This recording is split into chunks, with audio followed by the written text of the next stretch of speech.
Welcome to the DoubleACS Daily News. Mayor Paul Heroux has proposed a city budget for the upcoming fiscal year. The coronavirus shutdown has had a major impact on city revenue. We spoke with the mayor to learn more. One of the reasons that we have revenue shortages both at the state, federal, and local level is because of this pandemic. We have a self-induced economic slowdown, and that is something that we did because we needed to decrease this person-to-person spread of this virus. And one of the ways to do that is to shut down the businesses where the virus can spread. So we have several sources of revenue. We have the local aid and the Chapter 70 funding for school aid at the state level. But locally, we also have local receipts. And local receipts are building permit fees. We have meals taxes. We have the hotel tax. We have a couple hotels in Attleboro. And so these local receipts, we estimate, are going to be down about $700,000 out of slightly over $12 million allotment for that category of revenue. So that $700,000, we were able to absorb that with making a lot of cuts and not doing anything drastically new or anything ambitious in the program, in the budget. But that's the reason for the revenue shortages is it's not any fault of the city, any fault of the state or the federal government. It's basically just a byproduct of this pandemic. So the budget that we presented on Tuesday night was a $145 million budget. I believe it's a good budget. It's a very lean budget. The real challenge to this budget is that we don't yet know what the state numbers are going to be for local aid, which we can use for any unrestricted purpose, or for Chapter 70, which is school funding.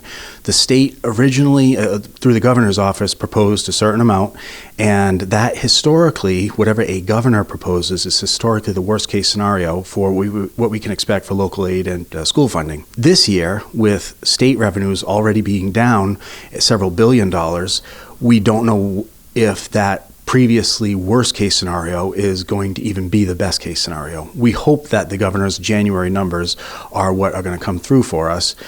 So if they do come through for us in that minimum amount the governor suggested in January, we don't have any layoffs, we don't have any furloughs, we don't have to use free cash or tap our stabilization. That would be the best case scenario.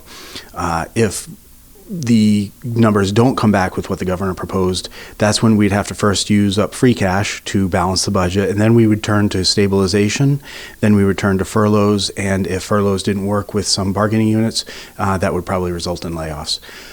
But that's all to be determined, and that's the worst case scenario. As far as some of the things that are in the budget, we weren't really able to do too much new in the budget this year.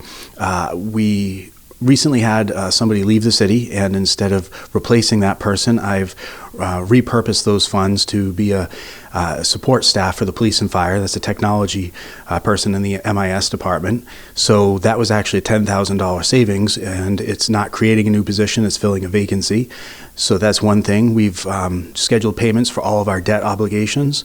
We've also, for the third year in a row and first time in city history, given $2.25 million over net school spending for the school department. And that's never been done in city history before, to give that amount of money 3 years in a row.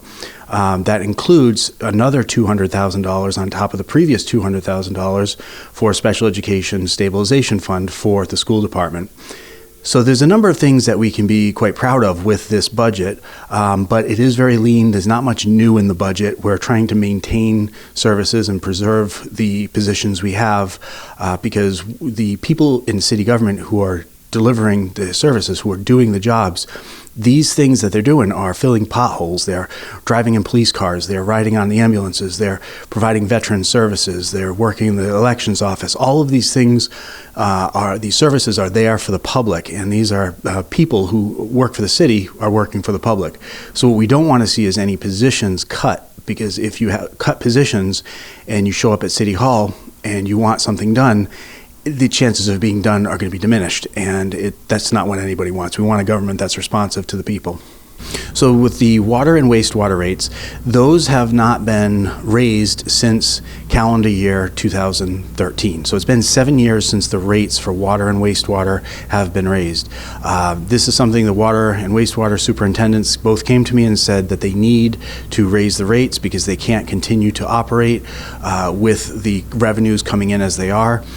the reason that the rates need to go up is because the cost of keeping water clean goes up, the cost of chemicals goes up, the cost of salaries goes up, the materials to run these two water and wastewater plants goes up, the maintenance on equipment, the cost of that goes up, the equipment goes up, everything goes up, and it hasn't been raised in 7 years. That's the last time that the city council voted on that, and before that it was about 3 years prior. So it's only been raised once over the last 10 years, and so we're finally at a point where our ability to effectively run the water and wastewater plants is being undermined by the lack of revenue to effectively do that.